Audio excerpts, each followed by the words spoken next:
All right. So, this is the space where we are kind of in the middle of all of our operations. The building behind me, and you can sit down if you want, or you can stand up. We're going to be here for a couple minutes. Just to kind of give you the lay of the land, this is a 120 or 130 acre property, and we're at the very beginning of it, down here on Route 209. The family home where they live in actively is right there on the main road, and all of us, like I said, either are students or go to work and have full-time jobs. And this is not even my family. I just hang out here and I teach because I like doing it and I like splitting wood. But down there you'll find sheep, and after this we'll go and feed them some apples and carrots. Their names are Chandler, Joey, and Ross. And the parents may know what that is a reference to, but the kids might not. So parents, you can talk to the kids about who those names are. And just at the end of our tour, we're going to go to the Blue Barn, which is over there, and that's where our shop is. You're going to get a chance to taste maple syrup with waffles, and you're going to try all the different types that we have. And you'll also make some cookies there if you want to. And then we're going to see what it's like to make the maple syrup inside of our sugar shack. We're also going to walk up into the woods to see how the collection system happens. But come on over here because I want to start at this round table over at the side. So come on over here. And you're going to check out the tools that we need to operate a maple farm. So on this farm, the owners kind of give us direction on what we're doing. There's not a lot of us that really work here. There's a handful of us, which we call the A-team, and we help to educate. We do the tapping of the trees, we collect the sap, there's a sugar maker that boils it down, and all of us have jobs to help to pull it all together.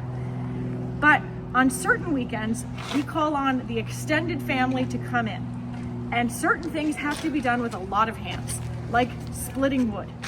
All of the operations for the maple operation here are powered by split wood that we split from the property. So throughout the year, we have to split wood by hand. We do have a splitter, but basically it's a manual process. And they also help to heat the home with a wood boiler here, so we have to split wood for that. So you'll see some of the tools. First, we have to take down any dead trees. We manage our own trees here. We are a certified tree farm.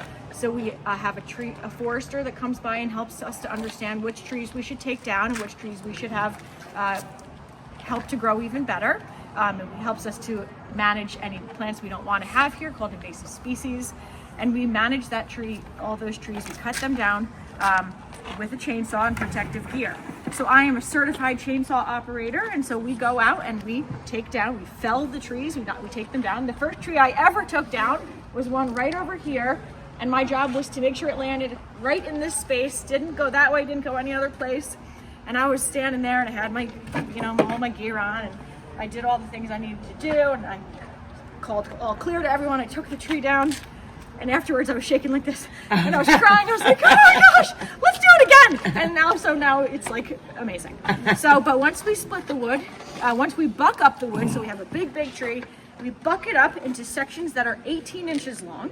And then we have to put them through a splitter that splits them down into small pieces like this.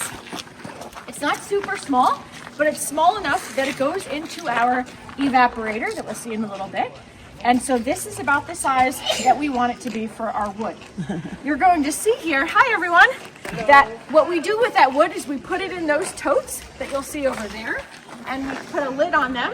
We figured out how to get these old containers from folks that were storing things like, manufacturers that were storing things like lotion and sunscreen and stuff.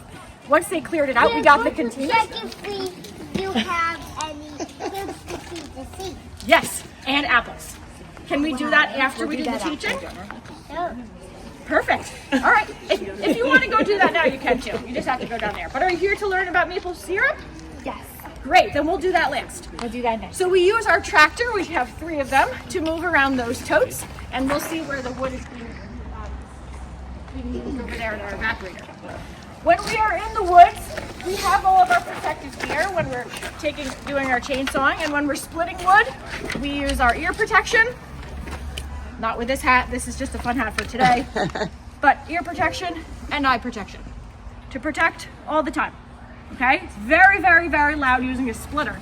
And the splitter that we have splits it down from one huge log down into 12 pieces with one shot. So it goes through, it has all these different blades, it shoots it through a splitter, and it comes out with 12 individual pieces that we stack up. So it's a lot of work, we're doing it all at the same time. Then it's time for us to go out into the woods and prepare the lines. We have to check the lines. So here on New Beginnings Farmstead, we don't use buckets to collect all of our sap. We use blue maple lines. So if you look up in the woods from here, we're going to go in the woods in a second, you'll see all the lines that are connecting the trees. The first thing we do is decide which area we're going to use. And to do that, we explore the forest and look for a certain type of tree that is the most valuable tree for collecting sap. Does anyone know what kind of tree that might be? What kind of tree do we collect sap from? I'll give you a hint. Maple. And if it's maple, there are several different types of maple. So there could be Norway maple, red maple, sugar maple. Do any of those seem like it would be the most valuable? Sugar maple. So we look for sugar maple trees, and I'll show you them when we get into the woods. And when we do, we kind of map them out. We take some tape, some red tape, and we map out where our trees are. So we put a little tape around the tree. And then we set up our lines. So we have to take some very, very, very strong wire, and we run the wire for hundreds of feet in a straight line between the trees. So if the trees are all around like this, we want to run a wire down the middle. And then we take a very thick line, which we call the main line, and we attach it to that long wire using these little twisties. So there's a wire. This, and imagine that this is hundreds of feet long, and we attach it. We put this around here, and then we use this little squidgy tool. I have no idea what it's called, but I call it the squidgy tool. And then we pull, pull, pull, and it attaches that wire firmly to the main line. We do this many times, a lot. So a lot of us are there with the squidgy tool going, and my son helps to do that. It's super, super fun. So now we have the line, but we have to connect to the trees. So once we've identified the trees that we want, we have our tapping day, and on tapping day, we have hard hats when we go into the woods, not fun hats like this. We have our hard hats because although we all like to go hiking in the woods all the time, when we're out in the woods, when we're doing and touching the trees, sometimes we have to use chainsaws, sometimes we're using other tools, and the last thing we want is for a branch to fall on someone's head. So we will go out with protection of our hard hats. We also wear our, what we call Sherpa vests, because we have to carry a lot of tools and a lot of, actually, I'm gonna have Abby do this, because Abby is usually the Sherpa. So Abby will put the Sherpa vest on. Okay, so she's typically a Sherpa. So the Sherpa will carry all the different pieces of hardware that we need. What we're going to be doing, we've got our main line through the woods, and once we've identified our sugar maple trees, we're going to take a battery operated drill, which would normally have a battery on it, and we attach this special device onto this part, and in it, when it's time, this has a drill bit in it that's 5/16 inch, and this drills exactly into the tree, the depth that we want to go. Now we want to go past the bark and past the sapwood, just to the sapwood, not all the way to the heartwood.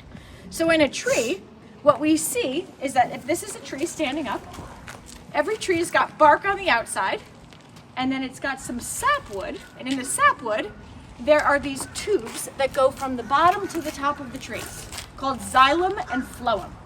Inside of those tubes, there is sap. Important to know how sap is created first, before we take it out.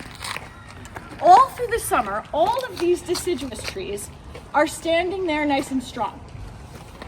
Their roots are sucking up water from the earth. Their leaves on the deciduous trees are gathering sunlight on a day like today in particular.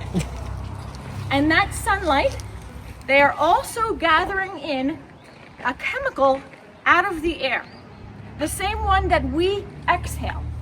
When we exhale, we breathe out. And what are we breathing out? We're breathing out air, and part of that air has a name. We breathe in oxygen. We breathe out carbon dioxide. Oxygen, carbon dioxide. Well, the trees, they are soaking in the carbon dioxide and the sunlight and the water, and they're mixing it all together. And doing that is called photosynthesis. What they're making is sugar, and we call it sap. They use that sugar for the strength to grow. So now the sap is flowing up and down that xylem and phloem. And all through the summer, it's using that xylem and phloem to grow taller and stronger. But then in the winter, the tree goes dormant. It doesn't need to grow, it just needs to just chill there. So the sap stops flowing.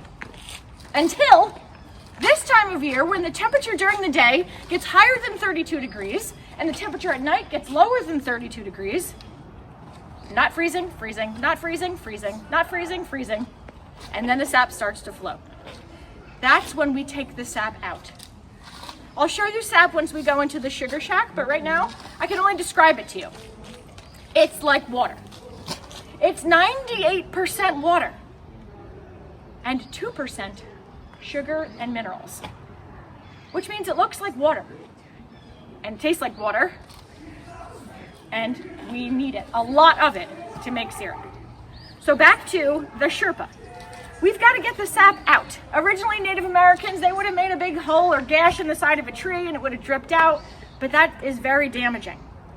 So now, if you have a small maple farm, you might use a drill, and then you might put buckets. And we've had some buckets before with a lid. You put in, I'll show you how to do it in a second, but you might collect it into a bucket or a bucket hanging on a tree. But here we use lines. We use miles and miles and miles of flexible line to collect the sap and bring it to us. So to do that, we've got our Sherpa. She needs all different types of hardware. So we don't know what these things are really called, but we give them names. So we have the tinty names that we give stuff. These we call holies for obvious reasons. There's holes in them. So we've got holies. I don't know where you normally put your holies, but we're going to put them here. We've got T's because it looks like a T. This is to connect things together. So wherever you put your T's. Okay, there. Great. More T's. Stubbies because it looks like a stub at the end of something. So we got our stubbies. Put your stubbies somewhere. Stubbies. Taps, which people call spiles, and all of you will be able to take one of these home today if you want. This is the key to how it connects to the tree. When we tap the tree and drill the hole into the tree, we are putting this spile into the tree. Okay, so this is going through the bark into the sapwood. This is, by the way, not a sugar maple tree, so this is not the depth of it. This is a pine. So this has got a little bit of a shallower sapwood, but it would go about two inches into the sapwood. And we attach to the tree. So we've now drilled a hole in the tree, which is called tapping. We've tapped a tree. We attach the stubby to a piece of drop line. So oftentimes our Sherpa is carrying hundreds of drop lines, and I don't know where you put them. Maybe they tuck in the back. They go wherever we can hold on to them. The Sherpa ends up being quite the Sherpa. These get tapped in, so imagine this is on the tree. The tree needs to be at least 10 inches in diameter, and as it gets wider, technically the school of thought used to be that you could put more taps in a bigger tree, but now we only put one tap in the tree no matter what. This gets put in here, tap, tap, tap-a-roo, tap it in. This connects down to a T. Can I please have a T? Where I put them? Come on, Sherpa. Sorry. So we would attach a T. We use this tool, which is super fun. So this goes on one side, and it clamps in. And then our other piece, in this case the T, would go on this side. It clamps in.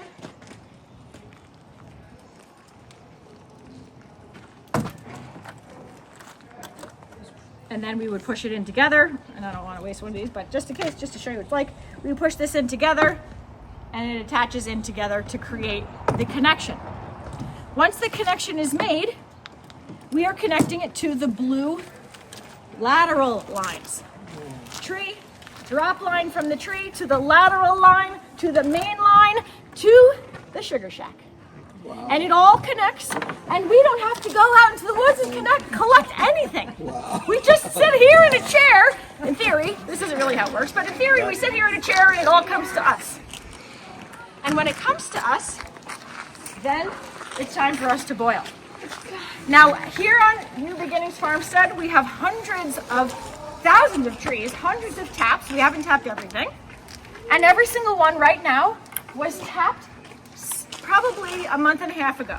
I think we tapped in late January or February. Because we have to wait until the temperature at night is below 32 and at day is above 32. And then it starts to run. And it will run for only about 30 days. The season is over. It's over. And by the way, sugar maple trees don't grow everywhere in the US. They don't grow everywhere in the world. They grow in only certain places. So right now, all of our trees have been tapped and the sap is still running, but barely, and we can no longer collect it. Because now, what has happened is that the trees, this has nothing to do with me switching my hat, I'm just being dramatic. So now what has happened is that all of these trees are starting to bud. So they're growing their buds. That's the next step of a tree. Once they were dormant all winter, they then bud out. And when that budding happens, the tree itself needs its own sugar energy that it made by photosynthesis. It needs its own sap, which means we're not taking it. And even if we could, we wouldn't want it because it's buddy. And buddy equals yuck. It smells like cheese and it looks like yuck. So when our sap starts to be yellowish, smell like weird cheese, or just be like, I don't know if this is good anymore, we stop. And so we're only collecting sap for like 4 weeks out of an entire year. And so now we're going to go see what it's like to collect the sap. But just so you know what we do after this, after Maple Weekend, our season is wrapped up. We move on, we continue doing our day jobs like we always do, because this isn't what we do for a living. We also have weddings here, and people have their reception here. They can get married here by the rocks or up in the field. And we move on and sell our syrup around the area. But then we have to pull out all the taps. Every single tap that's in a tree can't stay there year round because we don't want to damage it. So we pull the stubbies, we connect them back. So if you remember, this would have had a T on it. We connect them to the T like that, so there's no gaps in the system. If there's not a T, we will add a cap. And one of these caps goes on the tip to cover up each piece so there's no holes in the whole system. We pull out the spiles with this tool. This brings it out of the tree. And then we leave the forest as is the whole time. All right, from here, if you are here with the My Kingston Kids group, we are going to head up into the woods to check out our sugar bush in this section. Anyone from the public, if you want to join, you're welcome to as well. From the public, if you don't want to go into the woods, you can look at all of our stuff. You can also go into our sugar shack and you're going to see how the maple syrup is being made. You can also go into our blue barn, which is our shop that has all of our products. Hi, monkey. Hi, Julie. Monkey. This dude is going to do my job when I am done. All right, so if anyone wants to go up into the woods, we are going to be walking off of the trail onto some mushy grass up by the trees. We're going to see where the sugar maples are in this stand. We have many different stands. This one's called Maine. There's one over there that we call Felice. We've got a upper Julie and a lower Julie, because that's the area that busted my leg and I got it named after me. There's a Ryan area, which is named after a sugar maker. There's a goat area because it's like walking on rocks, and there's a danger area because it's dangerous. So that's our Sugar Bush area. We're gonna go up into Maine a little bit. You're welcome to join us, or you can head to the Sugar Shack or to the farm. All right, so I'm using this sack through the tubes so it doesn't stay in the tubes and get yucky. And so one of our back tanks is in this building also. But we're gonna come around through here. There are cars, we're gonna navigate around it. Saying that we run the wire through the wood between the trees. And then we run the main line, which is 3/4 of an inch or 1 inch wide. And then we use the squidgy tool to attach the wires. I don't know what the squidgy tool is called. I still don't know. So that's why there's all those little twisties holding this on. Then, when we get to a sugar maple tree, which looks just like this, we tap it. Now a tree that's this size, for a long time, again, the school of thought was that if it's about this wide around, about 10 inches in diameter, at breast height, DBH, diameter at breast height, if it was this wide around, you would tap it one time. And every 6 inches after that, you could technically add another tap. But we've started to slim that down because every tap is taking sap out of a tree. And just like when you donate blood, you don't want to just like tap your body all over and take all the blood out. You need it yourself. So we need to be mindful. So this tree has one. This is a big one, and historically we've tapped it multiple times, so we did tap this one twice. We find a place that has not been tapped before because for eternity, above and below that tap and on either side, it will be dry of sap forever. So we find a place, we tap the hole, we put in the spile, the stubby, the drop line, the T, and then we attach it, we drill into the main line, and we attach it in. And then the sap flows out of the tree, down the tap, down the drop line, into the main line, down the hill, into the collection system. And then we truck it up to the sugar shack. And every single maple tree along the way gets tapped. Let's go a little further. Squirrels are so good at getting into it. So they chew on the wires. So all the time, we have to walk the line and hold on to it until we feel an impurity on the line, meaning a bump or a hole, and then we tape it closed or we have to replace it because the squirrels love chewing into it. So yes, but anyway, it dries out about 2 or 3 inches on either side and about this high. So you've got like a square or rectangle around each tap that's no longer usable. And also a dozen years old. So these are probably 50, maybe? All right, so if you want to see sap, by the way, there's sap in these lines. There's sap in this line. You see the bubbles? It's coming out slow now, but it's still in there. You can see the bubbles where the sap is. It's clear. There's bubbles in there. This one's a big one, has 2 taps. We'll go up to the top of this hill and you'll be able to see a big full sugar bush in operation. Fired evaporator that's producing both of those things, the steam and the smoke. It's probably going to be warmish in here, so if you're warm already, you can get warmer. Yes? Good question. Which one is the steam and which one is the smoke? Does anyone know which one is the steam and which one is the smoke? That's right. That's exactly right. Homer, you know? Which is it? The white is the steam. The white is the steam. So steam is vapor water. That's the white. The brown is combustion. That's the wood being burned. All right, we're gonna. Oh yeah. Just the smell. Like there's a smell that's good, but then there's also a smell that kind of smells bad. No more. It's like a burning rubbery smell to me. So from here, I smell a syrup smell once in a while, and I smell a wood smell once in a while. If you smell something else, that might, I don't know what, we're not burning anything but wood.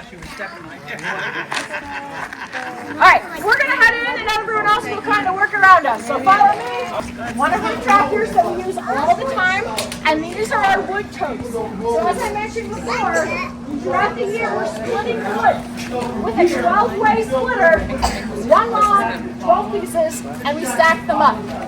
And then we put this little lid on the top, which is like a little ginger house, and that keeps it dry enough. And we store and we make hundreds of these tokens because we have to do this all the time, and we have to also have wood for the house. And so then when it's time to boil, we use the tractor to bring in each time we boil, we might use 4 of these in a day. By the way, as I've mentioned throughout the whole time, this isn't our job. So we don't do this all the time. We collect the sap, and then when we have enough, we boil it. On a large-scale system, where they have 15,000 taps, they're boiling all day, every day. We don't do that. We do like weekend boiling, or if it gets warm, we do a midweek boil. And by the way, a midweek boil means that 5 of us government employees take the day off to sit here.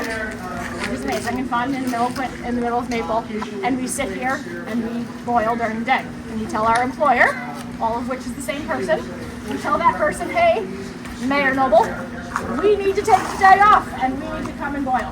And we do. And that's the part of doing this for fun. If you were doing this at home, you would just keep your sap cold. Your sap has to stay below 40 degrees. It's just like milk. If it gets yellow and yucky, you have to chuck it. Otherwise, your sap has to stay cold and then boil it. What if it freezes? If it freezes, that's okay, because the whole point of boiling sap is to remove the water. So if it freezes, it's even better. Just pull the ice off, and instantly you're even closer to syrup. Freezing it is okay. By the way, it will not last forever, just like milk. You know that syrup? No. How long can the sap sit? So in the woods or in the refrigerator. So you'll know if it's going bad if it starts to turn yellow or stuck. It should be pretty obvious. And if you taste it and it tastes like anything really, it's probably not good. If it's yellowish at all, it's probably not good. And if it smells like anything, it's probably not good. However, you can absolutely sell sap, drink sap, buy sap. It's sugar, it's sap water, yeah, and it's got a lot of minerals, but it has a really short. It tastes a tiny bit sugar. 2% sugar. Yeah. So if you can detect sugar, it's 2%. 2%. 2%, by the way, is high in our area. So like we usually get like 1.6%. 2% is high. When Ryan is ready to boil, and we decide we have enough gallons to boil, we fire up the evaporator. Ryan is the sugar maker, so he's the only one that operates this portion of it. And he loves it. He may look like a grumpy old man, but he's a grumpy young man. He's younger than me. He's younger than me. He can say what he wants. He may look like a grumpy young man, but he's just a young man that's not so grumpy. He loves it. So, when it's time to fire up the evaporator, inside of this is the evaporator, the whole system. This part is the smokestack. So the smoke you saw above is coming out of here. That's the combustion of wood. The steam is coming out of these. So he stokes the fire, and he'll look at this thermometer. That's the stack thermometer, so it's in here, which is extremely cuddly hot. Whenever I get cold and we're on the farm, I stand here. Because the radiation of the black wall of this, it's like 200 degrees right here, and I have to close my eyes so my eyes don't close. It's cuddly warm. He keeps an eye on the thermometer, and his goal is to keep it on the red line. That's like 1,200 degrees. Super hot. Super hot. Stoking the fire, and what is happening is that the sap, which is now at concentrated level, is coming into the evaporator, and inside of it, there are channels where the sap is moving through with fire underneath. And as that is happening, it is condensing, the water is coming out, it is crystallizing and caramelizing. It's not really crystallizing, it's caramelizing and getting thicker and darker. The water is going out, the sugar is being concentrated within. And when it gets out up to here, the finishing can, It moves through. Once in a while, Ryan has to add a little squirt of defoamer so the thing doesn't foam up and over, because it would be a disaster in here if it did. So we have a little mini defoamer squirt of something. I don't really know what defoamer is. Some kind of squishy stuff that he puts in. And then, when this thermometer reaches 219 degrees, which is 7 degrees over boiling. Oh, here comes the fire. Here comes the fire. By the way, so this is the wood that we split all year. This is the exact size he likes. Right now he has to do it as fast as possible. He's got heat-resistant gloves on and no hair on his arms because he burns them all off. Luckily he has arthritis still. But he's got enough wax in the arms so he doesn't lose it. Okay, so what we're seeing here is steam. As it moves through, it's getting thicker, thicker, thicker, and closer to zero, 219 degrees. Once it reaches 219 degrees, right now it's at 216. He's calibrated it so that we know that generally it's about 219, but up here it says 220, it's a little bit different. If you were doing this at home, you don't need this whole system, you need a pot on the stove. And I suggest doing it outside, because you have to have all that water go somewhere. And if you don't want it to go into your kitchen, you need a good hood or you need to do it outside. So once this is 219, we draw off. That means pure syrup comes out of this tube into this bucket. And at that time, it is syrup. Depending on what it looks like, Frank, can you hand me that turn, please? Will depend on one of these things on how we bottle it. But I didn't get to the bottling yet.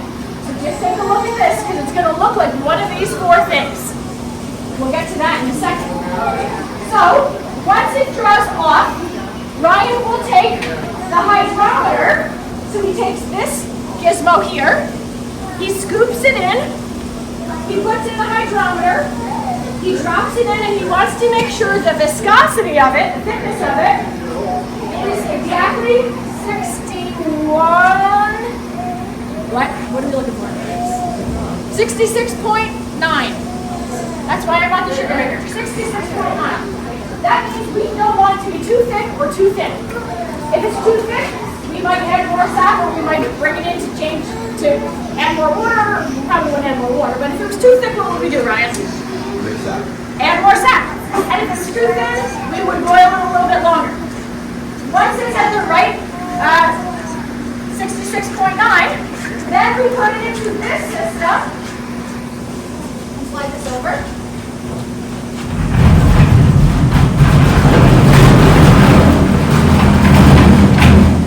This is our draw-off tank. So we put the syrup into here. Right now there's nothing in it. This is a jacketed draw-off tank, which means there would be a hot water bath around the outside, keeping it warm, around 190 degrees. Then we connect this with a tube over here. So you guys probably want to go this way. We connect it with a tube to our filter press.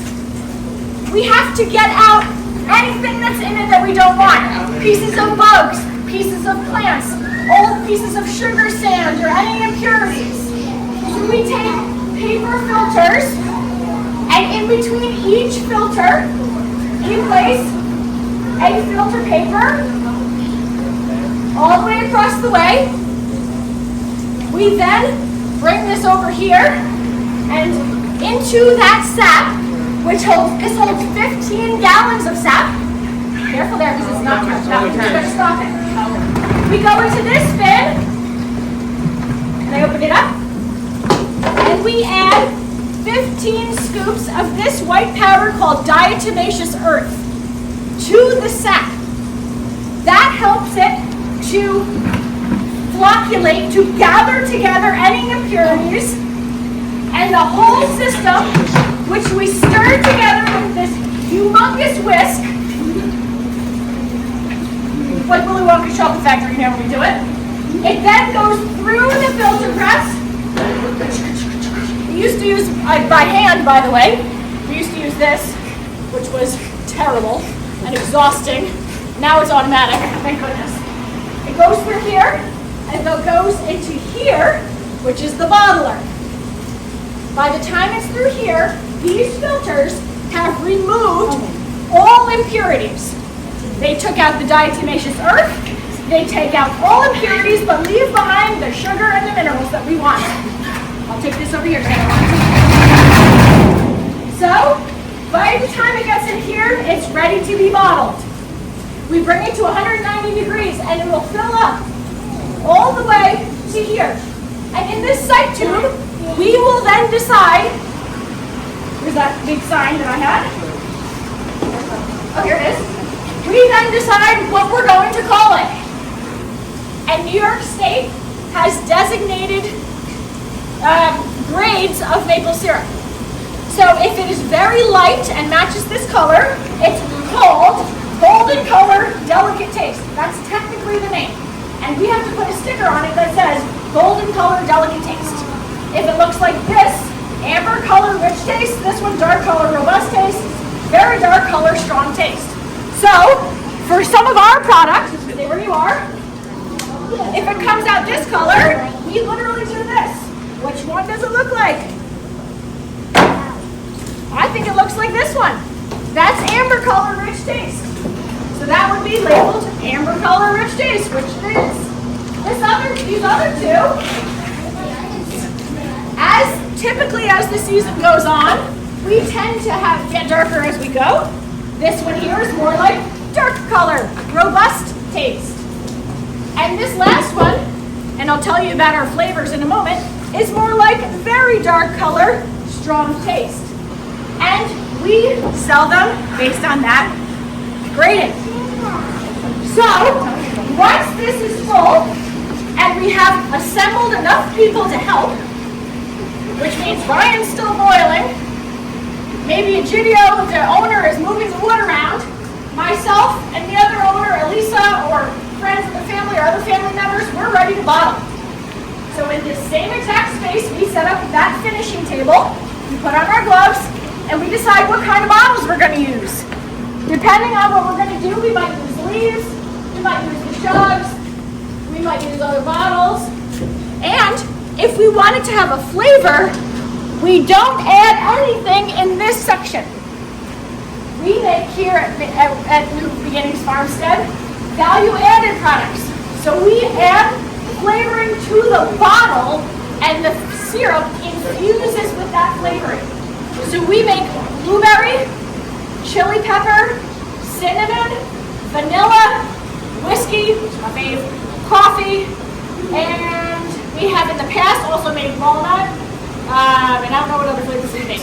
But we add those in, and then when it's time, we'll take an empty bottle, and we'll have the lids ready. So this table will be set up. It's very fast and very hot. It's 190 degrees. So two people will be sitting here. They turn this on. It fills up. They hand it to us at the table. We put the lid on tight, and we flip it over. So when you get a product like this, and you open it at the store, you don't have to peel off that little white thing on the top. That happens, the way that it works, is that when you purchase the lids, the white label thing, the white lid, is already in it. When you put it on and flip it over, the heat from the product, 190 degrees, seals the top on. So we store them upside down when they're totally cool, and we flip it back over to sell them to you. You take off the lid, the white part's still on there. So we bottle them, we put them here. We then keep track on our list of what we have produced. So you can see our production for this year, number of gallons of sap, the sugar content, how much concentrate, the sugar concentration, how much wood we burned, and what we have bottled. And then we sell it. And that is the whole process for making maple syrup here at New Beginnings Farmstead. Everyone has a job, and all of it is based on the value of the trees that we have and the planet. It takes 40 or more gallons of sap to make 1 gallon of syrup. You can only collect the sap for about 4 weeks out of the year. You can only get it from sugar maples or a few other trees, which only grow in parts of the U.S. like the Northeast.